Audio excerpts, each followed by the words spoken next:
नमस्कार दोस्तों, welcome back to my channel. Friends, मैं आप सबका अपने चैनल स्टॉक्स फॉर लाइफ में बहुत स्वागत करता हूं। Welcome to STFL family.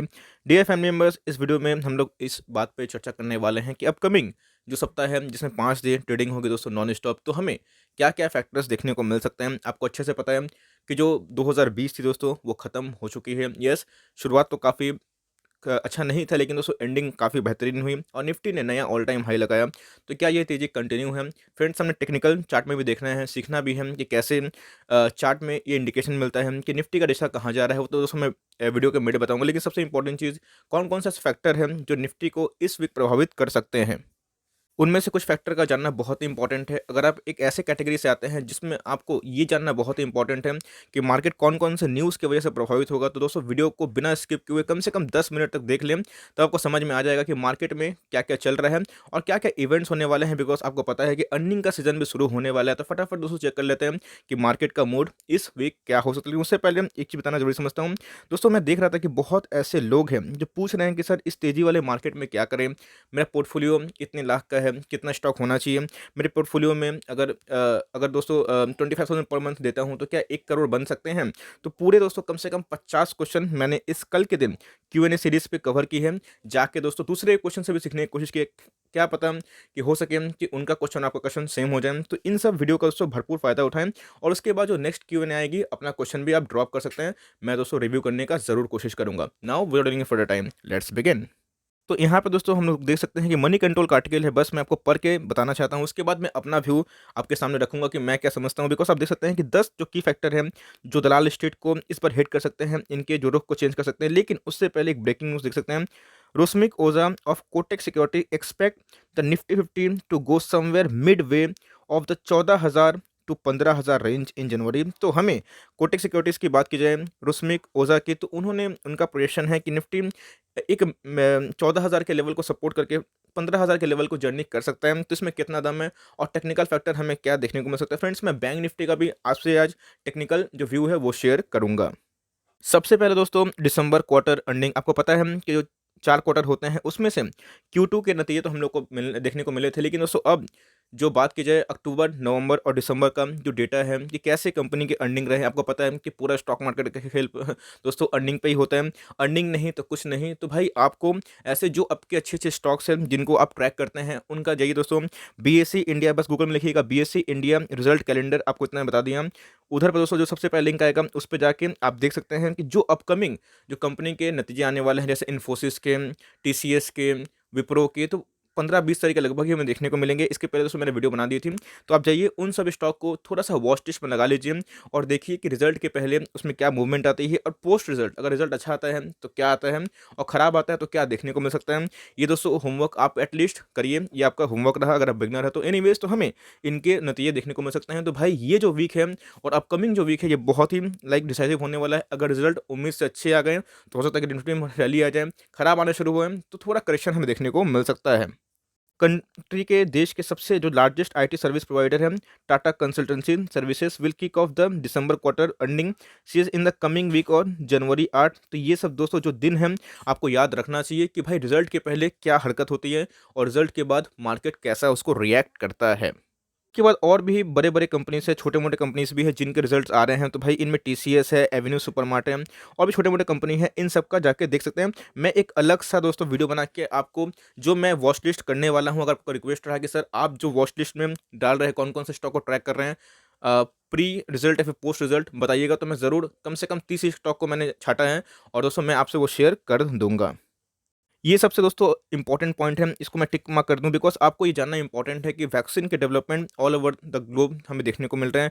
AstraZeneca है जिन्होंने बोला कि भाई 100% उनकी वैक्सीन असरदार है और उसके बाद फाइजर है एंड ऑल। बहुत लोग पूछते हैं कि देखिए वैक्सीन तो न्यूज़ तो अच्छी है, लेकिन आपको पता होना चाहिए कि जो पहले वैक्सीन अनाउंस करती है उसमें रैली आती है, लेकिन जैसे ही कोई दूसरी कंपनी वैक्सीन निर्माण कर लेती है तो भाई उसमें रैली जाती भी है। क्योंकि वैक्सीन अगर मोनोपोली थोड़ी ना है कि एक ही लोग वैक्सीन देगा। अगर बहुत ऐसे फार्मा कंपनी है जो वैक्सीन को निकालना शुरू कर देंगे तो एक जगह जहाँ पे बहुत बज़ हुआ है वहाँ पे करेक्शन देखने को मिलेगा। तो ये सिर्फ न्यूज़ को चेस मत करिए। अगर आप किसी फार्मा वाले शेयर्स पे निवेश करते हैं जिनमें एक अच्छा फंडामेंटल है, सब कुछ है और देखिए दोस्तों वो प्री कोविड के पहले सही करता हो तभी करिएगा बिना वैक्सीन के बाद। यस, अभी रैली तो आ गई, लेकिन क्या ये लॉन्ग टर्म तक सस्टेन करेगी, ये सबसे इंपॉर्टेंट क्वेश्चन है। इसलिए न्यूज़ को चेस मत करिए। यस, इस पे आप मोमेंटम का फ़ायदा उठा सकते हैं, और जैसा मैंने हमेशा ट्रिक बताया है कि आप स्विंग ट्रेड कर सकते हैं विथ प्रॉपर एसएल, ये आपकी रणनीति हो सकती है। तो भाई हमें चारों तरफ से वैक्सीन की न्यूज़ देखने को मिल रही है, और जब तक ये न्यूज़ आते रहेगी और जितने इफेक्टिवली तरीके से ये आते रहेगी, तब तक दोस्तों मार्केट थोड़ा-सा और अच्छा सेंटिमेंट हम लोग को देखने को मिल जाएगा। उसके बाद है कोरोना वायरस। भाई खत्म ही नहीं हो रहा, पता नहीं क्यों, अभी तो म्यूटेंट भी हो चुका है। एनीवेज़, तो हमें दोस्तों जो म्यूटेटेड कोरोना वायरस है उसमें देखने को मिल रहे हैं कि इनके जो न्यू स्ट्रेन है ये भारत में भी देखने को मिल रहे हैं, जो कि अच्छी बात तो नहीं है। लेकिन जो एस्ट्राजेनेका जो कंपनी है, उन्होंने बोला था कि उनके जो वैक्सीन है वो न्यू म्यूटेंट कोरोना पे भी असरदार है, तो ये एक राहत वाली बात है। इसीलिए मार्केट ने उतना रिएक्ट नहीं किया जितना इस न्यूज़ की वजह से वो कर सकता था। यस, किया था दोस्तों, लेकिन हमें उसका अंजाम यही देखने को मिला कि एड ऑन डिप्स वाली स्ट्रेटेजी हम लोग को देखने को मिली कि भाई मार्केट निचले स्तरों पे बहुत बायर्स रेडी है, बिकॉज बहुतों की गाड़ी छूट चुकी है, तो हर एक डिप दोस्तों यहाँ पे एक बाई हो सकता है। उसके बाद दोस्तों जो पीएमआई का डेटा है, पीएमआई क्या होता है, परचेसिंग मैनेजर इंडेक्स, इसका जो डेटा है मैन्युफैक्चरिंग का, मार्केट मैन्युफैक्चरिंग का, पीएमआई का परचेसिंग मैन्युफैक्चरिंग इंडेक्स का for December will be released on Monday. तो आपका नज़र इसमें होना चाहिए कि मंडे को इनके जो नतीजे हैं कैसे आते हैं। While the foreign exchange reserve for the week ended January 1 will be released on Friday. तो मंडे और फ्राइडे को इनके जो नतीजे आ सकते हैं, तो नतीजे अच्छे रहे तो भाई एज यूजुअल हमें मार्केट में अच्छा खासा सेंटीमेंट देखने को मिल जाएगा। मार्केट में दोस्तों आप जितनी भी थ्योरी सुन लीजिए, आप किसी भी वीडियो देखिए, किसी भी यूट्यूबर का या फिर कोई भी बड़े-बड़े जो चैनल्स हैं, बात की जाए टीवी चैनल्स जो बताते हैं कि भाई मार्केट इधर जाएगा, उधर जाएगा। फ्रेंड्स, सबसे डिसाइसिव जो फैक्टर होता है वो एफआईआई का फ्लो। आपने देखा कि कैसे एफआईआई ने एकदम बिकवाली कर दी, मार्च के महीने में मार्केट पूरा गिर गया। डीआई दोस्तों उन्होंने ऐड किया उस लाइक गिरावट में, तो उनका बहुत बेनिफिट रहा। लेकिन आपने देखा कि कैसे एफआईआई का कंटिन्यूअसली फ्लो देखने को मिल रहा है, जहां पे इंडिया में स्ट्रॉन्ग एफआईआई फ्लो की वजह से दिसंबर में भाई 53,000 करोड़ देखने को मिले। और ये क्यों हो रहे हैं दोस्तों, इसके पीछे का लॉजिक मैं आपसे शेयर करता हूँ। तो लॉजिक दोस्तों यही मुझे लग रहा है कि देखिए, सबसे इंपॉर्टेंट चीज़ जो इंटरेस्ट रेट है, जो फेड की बात की जाए, आरबीआई की बात की जाए, पूरे ऑल ओवर जितने भी सेंट्रल बैंक्स हैं, उन्होंने इतना स्टिमुलस दिया है और इतने हाथ में लिक्विडिटी छोड़ दी है। इंटरेस्ट रेट अभी तक हिस्टोरिकल लो वैल्यू पे दिखाई पड़ रहे हैं, तो उनके पास बहुत पैसा है खर्च करने के लिए, उनके पास बहुत पैसा है मार्केट में लगाने के लिए। तो भाई इन्वेस्टमेंट लोग कहाँ करते हैं, या तो बॉन्ड में वो इंटरेस्ट रेट मिल नहीं रहा है, भाई वो सेविंग में तो रखेंगे नहीं।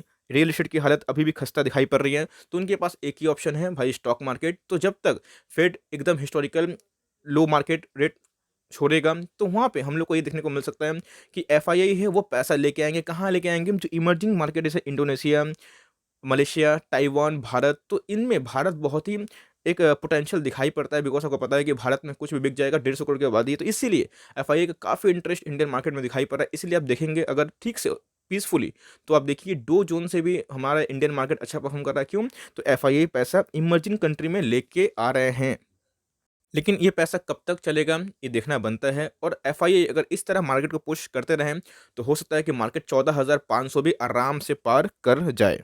उसके बाद टेक्निकल व्यू में बात करना ज़रूरी समझता हूँ, दोस्तों मैं बैंक निफ्टी भी दिखाऊंगा इधर पे, और उसके बाद हमें क्या कंडीशन देखने को मिल रही है निफ्टी और बैंक निफ्टी में। चलिए फटाफट अब उसको टेक्निकल व्यू में देख लेते हैं। तो गाइस यही रही वो कहानी, आप देख सकते हैं कैसे निफ्टी एकदम बुलिश ट्रेंड पे है। भाई एफआईआई इतना पैसा लेके आ रहा है कि मार्केट में जो बड़े बड़े एक्सपर्ट हैं वो भी दंग रह गए हैं। लेकिन हमें दोस्तों ट्रेंड के संग काम करना है। आप देख सकते हैं कि मार्केट में एकदम बुलिश सेंटीमेंट है, जब जब तक मार्केट बुलिश है तब तक हम लोग कुछ करना नहीं है। इधर पे हम लोगों को एक ट्रेंड ब्रेक होता हुआ देखने को मिला। इसके पीछे का रीज़न क्या था, म्यूटेड जो कोरोना वायरस है वो हमें देखने को मिले थे। लेकिन सबसे इंपॉर्टेंट चीज़ आपको ध्यान में रखना चाहिए, बहुत ऐसे लोग हैं जिनकी रैली छूट गई है, तो भाई वो तो छोड़ेंगे नहीं, उनको जहां वैल्यू दिखाई पड़ेगी। हमने फ्रेंड्स इस लेवल पे आपको अच्छे से पता है, नवीन फ्लोरिन, दीपक नाइट्राइट, इवन रिलायंस भी मैंने खरीदा था, आप सबको बताया भी था, आपसे खरीदवाया भी था। इवन दोस्तों इधर पे मैंने देखा कि मेरे बहुत सारे सब्सक्राइबर हैं जिन्होंने अच्छे अच्छे माल को लपका। तो यही एक डिप आता है, कहीं मार्केट 1.5% 2% गिरता है, तो भाई बहुत अच्छे अच्छे स्टॉक 7-8% भी गिर सकते हैं, जिसमें रैली बहुत आई है। तो अगर आप एकदम मार्केट को मजा लेना चाहते हैं इसमें, तो एड ऑन डिप्स करिए फ्रेंड्स, जहाँ पे ट्रेंड है उसे बने रहिए। और देखिए सबसे इंपॉर्टेंट चीज़, मैं यहाँ पे एक क्वेश्चन का आपको आंसर देना चाहता हूँ। बहुत ऐसे लोग लगता है उनको कि भाई मार्केट मार्च की तरह क्रैश होगा। देखिए फ्रेंड्स, मार्केट में ऐसा कुछ नया भूचाल आना पड़ेगा, बिकॉज मार्केट ने पहले ही फ्यूचर पोजीशन के तहत उन सब चीज़ को सोख लिया है। तो आपको जिसमें अगर निवेश भी करना है, ऑल टाइम हाई स्टॉक को अगर लेते भी हैं, तो मेक श्योर कि उनमें ग्रोथ हो। और ग्रोथ कैसे हो, उनके आरओई बेटर हो, उनके सेल्स बेटर हो, उनके प्रॉफिट मार्जिन सही हो और उनमें डेट कम हो, तो आप उनमें निवेश कर सकते हैं। देखिए स्टॉक मार्केट कभी खत्म नहीं होगा, और नए नया हाई आने वाले 5 साल में फिर से लगेगा, तो ऐसा नहीं है। तो क्वालिटी स्टॉक पे बने रहे और इन सब जो डिप्स है दोस्तों, इसका भरपूर फायदा उठा सकते हैं। निफ्टी बैंक की बात की जाए दोस्तों, तो मैं 1 डे का कैंडल नहीं, 1 मंथ का कैंडल आपको शो करूँगा। ये सब 1-1 महीने के कैंडल दिखाई पड़ रहे हैं। मार्च में देख सकते हैं कि एनपीए के बढ़ने की समस्या, लाइक जो पैसा रिफंड नहीं होंगे एंड ऑल, तो बहुत नेगेटिविटी थी। उसके बाद हमें अच्छा बाउंस बैक देखने को मिला। लेकिन आप देख सकते हैं कि अभी भी ऑल टाइम हाई थोड़ी दूर दिखाई पड़ रही है। 32,000 के लेवल को तोड़ने का ज़रूर कोशिश करेगा। लेकिन दोस्तों इधर पे एक ब्रेकआउट बन सकता है। अगर 32,000 बैंक निफ्टी तोड़ा तो मुझे पूरा यकीन है कि बैंक निफ्टी और यहाँ से 8-10% भाग सकता है। तो आपको जो अच्छे बैंक्स हैं, बात की जाए आईसीआईसीआई बैंक, जो अभी भी मुझे अंडर वैल्यूड लगता है, उस पे निवेश कर सकते हैं। एक्सिस बैंक आपका दाव हो सकता है। येस, इंडसइंड बैंक को मैं अभी भी इग्नोर करूँगा, बिकॉज़ उसमें हमें बहुत ही ज़्यादा वोलेटाइल कंडीशन देखने को मिलता है। फेडरल बैंक आपका चॉइस एक होना चाहिए अगर आपको बैंक निफ्टी में वैल्यू इन्वेस्टिंग करनी है। इन सब बैंक पे दोस्तों लॉन्ग टर्म का हॉरिजन रखते हैं, तो अभी भी वो खराब लेवल नहीं है। अपने ऑल टाइम हाई को अभी भी आईसीआईसीआई बैंक ने नहीं तोड़ा है। और मैंने कितने बार दोस्तों आपको 300 से बोल रहा हूँ, खरीदिए खरीदिए। आज देख सकते हैं दोस्तों, हमें 530 के भी ऊपर जाते हुए देखने को मिल रहा है। तो एनीवेज हमें लगता है कि आईसीआईसीआई बैंक अभी भी और आउट परफॉर्म कर सकता है। जो मेरा टारगेट है दोस्तों, आने वाले 1-1.5 साल में आईसीआईसीआई बैंक को मैं कम से कम 700 के लगभग देखता हूँ। यही टेक्निकल फैक्टर की मैं बात कर रहा था कि हमें निफ्टी में और बैंक निफ्टी में क्या कंडीशन इमर्ज होते हुए देखने को मिल रही है। एफएनओ जो क्यूज है वो बहुत इंपॉर्टेंट है। तो on the derivative front a huge amount of put writing was seen at 1400 strike on Friday. तो भाई the base is continuously shifting higher for the last week and the 14,000 mark will now act as immediate support for the coming week. तो हमें बहुत ही तगड़ा दोस्तों 14,000 पे एक put writing देखने को मिल रही है, जो ये बताता है कि 14,000 पे मार्केट बहुत ही ज़्यादा सपोर्टिव है। अगर मार्केट 14,000 को सस्टेन करता है तो आपको समझ में आ ही रहा है कि मार्केट यहाँ से कम 300-400 पॉइंट की और रैली कर सकता है। अगर दोस्तों मार्केट में रैली कंटिन्यू रही तो आप देखिएगा एक बार फिर से जब पैनिक आएगा तो हाँ करेक्शन तो होगा। लेकिन दोस्तों अगर मार्केट यूं ही भागता रहा तो जो अंडर वैल्यूड स्टॉक है और एसटी फ्री के टॉप पिक है, आप देखिए उसमें रैली जरूर आएगी। हमने आईटीसी को बोला था, हमने भारती एयरटेल को बोला था दोस्तों, हमने आईसीआईसीआई बैंक को बोला था, हमने रिलैक्सो को बोला था, हमने बहुत सारे शेयर्स को बोला था और आप सबसे खरीदवाया भी था। और आप देख सकते हैं कि आज सारे स्टॉक्स बहुत ही अच्छा परफॉर्मेंस कर रहे हैं। तो हमें एक ह्यूज दोस्तों बात की जाए बुलिश सेंटीमेंट देखने को मिला चारों तरफ। लेकिन इधर पे अंधाधुंध पैसा लगाना है बिल्कुल नहीं। अपनी दोस्तों एग्जिट प्लान करिएगा, अपनी एंट्री भी खुद से ही प्लान करिएगा। बस अच्छे अच्छे स्टॉक पे बने रहे हैं जिसमें डेट नहीं है, जिसके फ्यूचर प्रोस्पेक्ट सही है। और दोस्तों सब में एक चीज़ कॉमन है, प्रॉफिट एंड ग्रोथ, उस पर बस ध्यान दें। और जो क्वार्टरली रिजल्ट है उनको दोस्तों बहुत सीरियसली ट्रीट करें। अगर आप सही में बिगनर है तो आपको बहुत ही फायदा होगा। यस, अपना मनी लमसम अब जाके लगा मत दीजिएगा, हमेशा दोस्तों कैश इन हैंड रखिएगा, वरना जो डिप आते हैं उसमें आप वेट करते रहते हैं और आपके पास मौका नहीं रहता, बिकॉज आप पूरा पूंजी मार्केट में लगा देते हैं। डिप दोस्तों मिलेगा और 100% मिलेगा, बस उस डिप का बेहतरीन फायदा उठाइए। और जो एस के टॉप पिक्स है उस पर आपका नज़र ज़रूर जाना चाहिए। उसके बाद कुछ हमें कॉर्पोरेट एक्शन देखने को मिल सकते हैं। भाई बहुत सारे कंपनी का कॉर्पोरेट एक्शन है, अभी तो डिविडेंड अनाउंस होना शुरू हो गया, नया साल है तो भाई बहुत कंपनी डिविडेंड देना शुरू कर दी। उसमें से बहुत सारी कंपनी अनिशा है, गेटवे है। तो इधर पे राइट लिमिटेड अच्छी कंपनी है, ₹5 का डिविडेंड इन्होंने अनाउंस कर दिया है, जो कि जनवरी 8 को हमें देखने को मिल रहा है। एक्स डेट जनवरी 8 को है, तो आपको 7 तारीख तक इस स्टॉक को खरीदना है अगर आपको डिविडेंड लेना है तो। उसके बाद सारे ग्लोब में कौन कौन से फैक्टर्स होने वाले हैं, कौन कौन से कंट्री में कौन कौन से दिन में क्या क्या हमें देखने को मिल सकते हैं, बिकॉज आपको पता है कि यूरोपियन मार्केट में और अमेरिकन मार्केट में कुछ भी होता है तो हमारा मार्केट बहुत ही प्रभावित होता है। तो भाई इनमें कौन कौन से मंडे में, ट्यूसडे में, वेडनेसडे में कौन कौन से न्यूज़ देखने को मिलते हैं, कौन कौन से डेटा अवेलेबल होंगे। अगर आप सही में एक सीरियस कंटेंडर है तो इन सब पे भी नज़र रखना आपको इंपॉर्टेंट है। स्पेशली जो यूएस में होता है उसे बहुत ही ज़्यादा आपको नज़र होना चाहिए। दोस्तों 20 तारीख को बाइडेन शपथ लेने वाले हैं, तो हमें ये देखना बनता है कि मार्केट कैसे उसके ऊपर रिएक्ट करता है।